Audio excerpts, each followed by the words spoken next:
एक तरफ ट्रेन पटना से दिल्ली जाने वाली थी और दूसरी तरफ ये चमड़े का जूता सोच रहा था कि सफर खत्म होते होते मैं भी S8 से S9 में पहुंच जाऊंगा। एक औरत टुकटुकी लगाए अपने पति की राह देख रही थी, क्योंकि इस पैट्रियार्कल सोसाइटी में अक्सर पति और पापा लोग ट्रेन चलने के टाइम में ही पानी लेने उतर जाते हैं। विंडो सीट पे बैठे एक बच्चे को बुजुर्ग ने हटा दिया था। बच्चे ने उसे ऐसे घूरा जैसे MP और राजस्थान के मुख्यमंत्रियों को सिंधिया और पायलट घूरते होंगे। तभी मेरी नजर सीट एक्सचेंज का नंगा नाच करते सज्जन पर पड़ी, जो लोअर बर्थ पे बैठे एक युवा को अपर बर्थ पे भेजने के लिए ऐसे डांट रहे थे मानो ये वही अमेठी की सीट है जहां से ये हमेशा चुनाव जीतते आ रहे हों। हमने जायजा लिया तो पता चला क्या चल रहा है, क्या मुद्दा हो गया। हम देख रहे हैं जितना मेहनत अपना सीट इकट्ठा करने में आप कर रहे हैं, इतनी मेहनत सरदार पटेल ने देश की रियासत इकट्ठा करने में नहीं की। क्या हो गया भाई, क्या प्रॉब्लम है? हाँ राजा जी, मेरा एक सीट 22 नंबर है, एक सीट 55 नंबर है, एक सीट 32 नंबर है और एक सीट 32 नंबर है। एक बोगी में 2 32 कैसे जी? नहीं, एक सीट S8 हिमगिरी एक्सप्रेस में है। इतनी विविधताएं तो देखिए देश में नहीं है भाई जितनी इनकी सीटों में है। वही तो ये जनाब समझ नहीं रहे हैं। क्या नाम है जी आपका? हरी सिंह राजा जी। हरी सिंह राजा जी, वो तो देखिए तब भी नहीं माने थे, आज कैसे मानेंगे? देखो क्या है कि ये फैमिली वाले आदमी हैं, बुजुर्ग हैं, आप इनको दे दीजिए, ऊपर कैसे चढ़ेंगे? आप सिंगल हैं, एडजस्ट हो जाइए, यही सिस्टम है ना। अरे यार, वही तो रवीश जी, सिस्टम रवीश जी, सिस्टम। ये जो सिस्टम है, हम सिंगल लॉन्डो से यही उम्मीद करता है कि हम अपनी कंफर्म सीट दे दें, हमारी विंडो सीट दे दें, हम सिंगल ट्रेन में चढ़े और सिंगल ही ट्रेन से उतरे। ये सिस्टम हम सिंगल लॉन्डो के लिए कर तो कुछ नहीं रहा रवीश जी, लेकिन हमारे जले पे नमक जरूर छिड़क रहा है ये बुलेट ट्रेन को लेके। नहीं, हाँ तुम जो बोले सही बोले, लेकिन ये बुलेट ट्रेन कहाँ से बीच में आ गई भाई? इससे ऐसा क्या हो जाएगा? वही तो रवीश जी, कुछ हो ही तो नहीं पाएगा। अब जो लड़का पटना से ट्रेन पकड़ता है वो मुगल सराय आते आते लड़की से नजरें मिला पाता है। सही बात। अब प्रयागराज आते आते थोड़ी बहुत बातचीत हो जाती है। अब दिल्ली पहुंचते पहुंचते अगर कैसे किसी तरीके से गैस मास्क हम दे दे लड़की को तो नंबर भी मिल जाता है रवीश जी। और ये पूरा का पूरा चीज जो है वो 24 घंटे में होता है। बिल्कुल। अब बुलेट ट्रेन की वजह से ये जो पूरा का पूरा सफर है वो सिर्फ 2 से 3 घंटे में खत्म हो रहा है रवीश जी। अब इतने कम समय में रवीश जी हम सिर्फ इतना पता कर सकते हैं कि लड़की की जात कौन सी है। जात पूछोगे? सुनो तो ये बताओ, ऑनर किलिंग से डरते हो तो प्यार क्यों करते हो भाई? देखिए रवीश जी, डरता तो मैं किसी के बाप से भी नहीं हूँ, बस किसी अपने बाप से फटती है हमारी, और कुछ नहीं। आप ही फटती होगी। हाँ फटती है। हाँ ठीक है। अब देखिए रवीश जी, इतना सब जो समस्या है, बोझ है, वो हम अपने कंधे पर लेके चल रहे हैं रवीश जी। और ऊपर से ये महाशय आके पूछते हैं कि सीट एक्सचेंज कर दीजिए, सीट एक्सचेंज कर दीजिए। ये एक्सेप्टेबल नहीं है रवीश जी, मैं कह रहा हूँ ये एक्सेप्टेबल। ट्रेन में चिल्लाओ नहीं। तुम्हारी समस्या क्या है हमको समझाओ जरा। तुम्हारी समस्या, तुम्हारे पिताजी हैं, बुलेट ट्रेन है, सिस्टम है, कि ऐसे बकैती करते रहते हो? रवीश जी, बात ऐसी है कि हमें ना ये क्या ये सफाई वाले फॉर्म ना भरवाने होते हैं, तो बस ऐसे हल्ला उल्ला करके फॉर्म बांट देते हैं। आप भी भरिए रवीश जी, अपना PNR यहाँ डालिए। सीट नंबर क्या है आपका रवीश जी? तुम पैसेंजर नहीं हो, स्टाफ हो क्या? हाँ ना रवीश जी, ये देखिए। और तुम्हारा ये दोस्त ये भी स्टाफ है? हम भी स्टाफ है, हैंड टॉवल बांटते हैं। गजब बकैती चल रही है भाई। सुनो, चलो जूम करो, दिखाओ इनको, कैमरा में दिखाओ, जूम करो।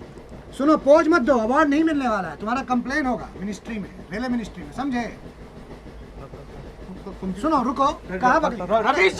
रवीश जी कैसी बातें कर रहे हो रवीश?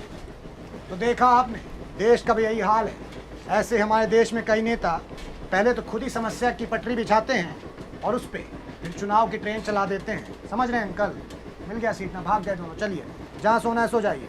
वाराणसी आ गया था। सबने अपनी अपनी सूखा आलू, जीरा आलू, भुजिया आलू, मटर आलू, गोभी आलू की सब्जियां खोल ली थी। भारतीय रेल में आलू आपको आयुष्मान खुराना की फिल्मों से ज्यादा वेरिएशन दे देता है। थोड़ा आगे बढ़ा तो कुमार सानू की मधुर आवाज मेरे कानों में पड़ी। ये आवाज बिल्कुल वैसे ही लुभा रही थी जैसे खिलता गुलाब, जैसे शायर का ख्वाब, जैसे पहली किरण, जैसे भाई साहब, आप देख नहीं रहे हैं कि इतना बढ़िया बज रहा है, तो बीच में आप ये सब लेकर काम बज रहे हैं भाई? काफी बढ़िया माहौल बना के बैठे हैं आप लोग भाई। हाँ, यंग एट 50। तो आपका ये जो कारवां है ये कौन से तीरथ में जा रहा है? अरे आप बिल्कुल स्टीरियोटाइप कर दिए हैं राजा जी।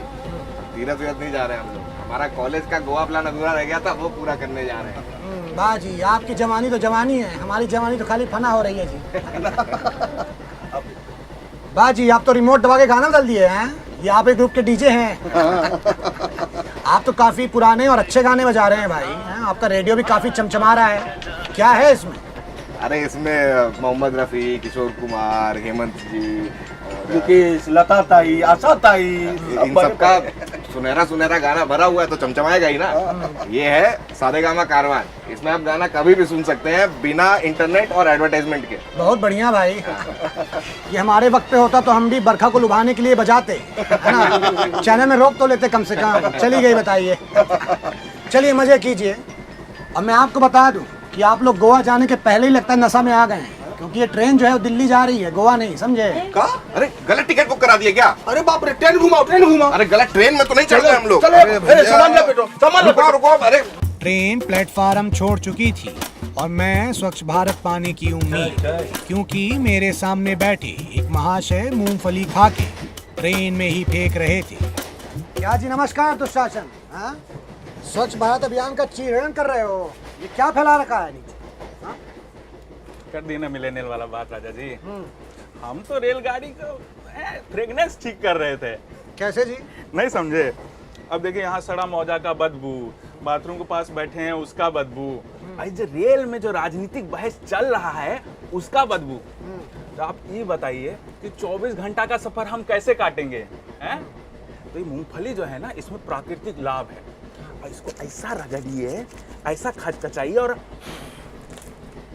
पूरा जो रेल है उसमें मार सौंधा सौंधा खुशबू फैल जाता है। आई ना आपको खुशबू? आई ना? आप तो पत्रकार आदमी हैं, सूंघने का अधिकार तो आपको संविधान दिया है। अच्छा हुआ सुनने का अधिकार बोल के आप पत्रकार बोले, कुत्ता नहीं जी। अरे ऐसा नहीं है, हमको भी पता है कि असली पत्रकार और कुत्ता में क्या फर्क है। हम भी थोड़ा टीवी देखे हैं राजा जी। चलो गुरु, कोई बात नहीं, अच्छा है, फेंकते रहो। लौ पथगामिनी अपनी फुल स्पीड पर थी। हिलती ट्रेन में चलने वाला हर इंसान शराबी लग रहा था। तभी ट्रेन आउटर में रुक गई। अक्सर टाइम पे रहने वाली ट्रेनें टाइम पर ना रहने वाली ट्रेनों की पासिंग के लिए रोकनी पड़ जाती हैं। देश में सिर्फ वीआईपीज नहीं, बल्कि कुछ ट्रेनें भी वीआईपीज वाले टेंट्रम थ्रो करती हैं। कुछ लोग इसकी शिकायत ट्वीट करने में लगे थे, तो कुछ लोग मस्खरी में ट्रेन के टायर पंक्चर हो जाने की अफवाह उड़ा रहे थे। लेकिन इस बार भी जुर्म गाड़ी का नहीं, बल्कि सरकार की गाड़ी को अपने दहेज में मिली बुलेरो समझने वाले इस बैल बुद्धि इंसान की थी, जो चेन ऐसे खींच रहा था जैसे सरकार अपनी विफलताओं के लिए विपक्ष की टांग खींचती है। देखिए, लोगों को घर जल्दी पहुंचना होता है और पकड़ लेते हैं एक्सप्रेस, क्योंकि हर स्टेशन पे तो रुकती नहीं है। अब जहां पर रुकती है वहां से 50 रुपए की बस पकड़ के वापस घर आना होता पीछे आना पड़ता है। हाँ जी, तो हम क्या करते हैं, उनके ठीक इलाके के सामने चेन खींच देते हैं, उनका समय बच जाता है, हमारे 50 रुपए बनते हैं। आप बताइए आपको कहाँ उतरना है? हमको उतरना है बरखा के दिल में, उतारोगे? हाँ? नहीं, उसके तो 100 रुपए बनेंगे ना राजा जी। वो छोड़ो, हमारी छोड़ो, ये बताओ कि इतना बड़ा जो क्राइम करते हो, कल को अगर कोई टीटी देख लिया तो तुम्हारा चूतड़ और तुम्हारा हाथ दोनों तोड़ देगा। फिर ट्रेन का चेन छोड़ो, अपना पैंट का चेन नहीं खींच पाओगे। अरे छोड़िए राजा जी, टीटी क्या उखाड़ पाएंगे? 200-300 टीटी को तो इसी गेट से धक्का मारे हैं। अरे खड़ी ट्रेन से डर गए, घबरा जाते राजा जी। हाँ, लगता है एक दिन तुमको आरपीएफ बोरा में डाल के ले जाएगी, समझ रहे हो ना? अरे छोड़िए राजा जी, आरपीएफ के सामने चेन खींचते हैं। दिखाइए। आरपीएफ देखो चेन खींच रहे हैं, देखो चल ऐसे राजा जी, वो कानपुर के आगे रामपुर में चेन खींच देना, वो 56 नंबर वाले को है ना, ननिहाल में उतरना है। कुछ दिन ननिहाल में बिताओ जी अपने। देश में विकास की सुपरफास्ट ट्रेन भी ऐसे ही अटकी रहती है, जिसे लोग अपनी बेवकूफ़ी की चेन खींच खींच कर रोक देते हैं। मैं तो कहता हूँ कि विकास के ट्रेन की जो चेन है उसे इतना टाइट कर दीजिए कि कोई भी आंडू फांडू उस चेन को रोक कर विकास को ना रोक सके। थोड़ा आगे बढ़ा तो ट्रेन में चंद्रयान दिख गया, जो चांद से चेहरों की बार बार चक्कर लगा रहा था। हम भी उस पर किसी उल्का पिंड की तरह बरस पड़े।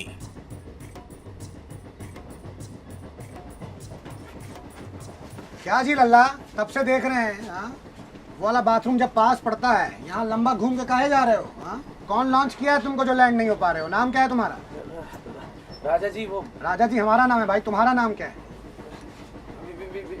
विक्रम विक्रम। क्या कर रहे हो यहाँ? पानी खोजने के लिए आए थे राजा जी, उधर हो नहीं रहा है, उधर मिल नहीं रहा है, तो इधर आना पड़ रहा है। हाँ, 6 बार ब्रश कीजिएगा तो पानी तो कम हो ही जाएगा। हाँ नहीं तो राजा जी हमको पेपर सूप लेने जाना है। सुनो, हमको पेपर सूप लेना है राजा जी, छोड़ दो हमको। ये तो भग लिए भाई। आप सवाल पूछते हैं राजा जी तो बड़े बड़े भाग लेते हैं। वो तो है। बेचारा शर्मीला सा लड़का है, हमसे बात करने की भी हिम्मत नहीं जुटा पा रहा है, खाली चक्कर काट रहा है यहाँ पे। फिर कहेगा कि हम भाव नहीं देते हैं। हम क्यों नहीं भाव देंगे? हम भाव देने के लिए ना बैठे हैं। अरे आके सी टाइप चार्जर मांगो या ये चेतन भगत का नॉवेल मांगिए। पढ़ने के लिए थोड़ी लाए हैं, पढ़ता है कोई? पढ़ने का चीज थोड़ी है। सही बात है। इनको बहाना भी हम ही बताएंगे, सिंगल ही मरेंगे ना फिर ये लॉन्ग। अब राजा जी हमारा भी तो मन करता है ट्रेन में किसी हमसफर के साथ लेटेस्ट वेब सीरीज निपटा दे। ये बेचारे इतने शर्मीले हैं कि जब से हम लोग यहाँ आए हैं ना आके बैठे भी नहीं। इसी का तो सीट है। लगता है वो भी मोतिहारी के बॉय स्कूल से पास आउट है जी, है ना, हमारी तरह।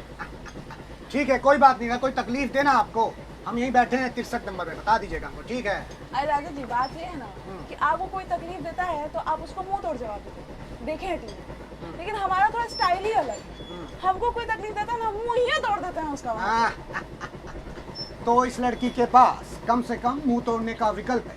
अगर ये सुविधा तेजस एक्सप्रेस की ट्रेन होस्टेस के पास होती तो वो इतने मुंह तोड़ देती कि पूरे यूपी के अस्पतालों में मुंह जुड़वाने के लिए लाइन लग जाती।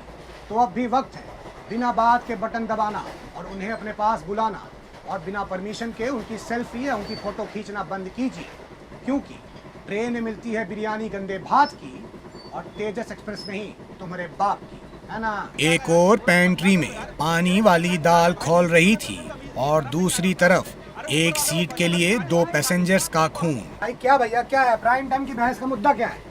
राजा जी हम बताते हैं, ये हमारा हॉटस्पॉट यूज किए थे, ठीक है? हमें बोले थे कि हम अपनी आधी सीट देंगे तुम्हें, अब अभी हॉटस्पॉट यूज करके मुकर गए हैं। बताइए, वेटिंग पैसेंजर के साथ कोई ऐसा करता है क्या? नाम क्या है आप? शिवसेना। क्या जी, क्यों मुकर रहे हैं आप? अरे राजा जी ये झूठ बोल रहे हैं, हमने कोई वादा नहीं किया। ये वेटिंग वाले लोग हैं, इनकी जगह बाथरूम के पास है, हमारी सीट है, हम कहाँ शेयर करें? आपकी सीट है तो दिखाइए टिकट जरा। कमल के प्रफुल्ल, देखिए क्या है कि अपना सीट शेयर कर लीजिए इनके साथ, है ना? नहीं तो ये जो 5 घंटे का सफर बचा है और खड़े खड़े जाएंगे तो सफर में इनको 5 साल का लगेगा। देखिए राजा जी सीट तो हम नहीं देंगे। अरे कैसे नहीं दोगे भाई? राजा जी ये इनसे वादा किए थे, हम देखे थे, और हम आपको बता दें हम ये अन्याय तो बिल्कुल नहीं होने देंगे। हम भी एक वेटिंग वाले हैं और वेटिंग वाले का दर्द हम बिल्कुल समझते हैं। गुस्सा मत होइए, ठीक है? थोड़ा अरे थोड़ी इनको एक काम करो, इनको लेके चलते हैं भाई, इन्हें लेके चलते हैं भाई। ऐसे कैसे नहीं जाएंगे? अरे ऐसे कैसे? अरे राजा जी छोड़। आखिरकार लंबी बहस और अटकलों के बाद फैसला हो ही गया। देख रहे हैं राजा जी, हमको यहाँ बिठा के खुद जाके दोनों सीट पे बैठ गए। एक तो हमारा हॉटस्पॉट यूज कर लिया, हमारा नेट खत्म कर दिया, और कितना बदबू है इधर, आप देख। बंद करो भाई, तुम्हारा हग्गा देखने बैठे हैं। कितना गलत हो रहा है हमारे साथ। सिर्फ तुम्हारे साथ नहीं गुरु, देश में ऐसा किसी और के साथ भी हुआ है, वो भी रातों रात। लेकिन कोई बात नहीं, इस बदबू का निवारण है हमारे पास। ये लो, ये मूंगफली लो, इसको ऐसा खचखचा के यहाँ फेंक दो, मार सौंधा सौंधा स्मेल फैल जाएगा, है ना? चलो गुरु चलते हैं, दे दीजिए उनको भी।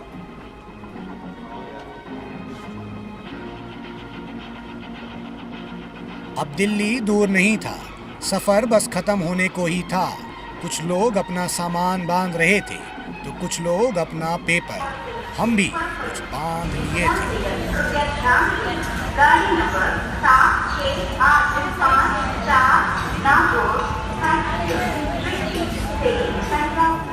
तो इस सफर से एक बात अच्छी हो गई कि मैंने अपने सच्चे भारतीय होने का प्रमाण दे दिया है।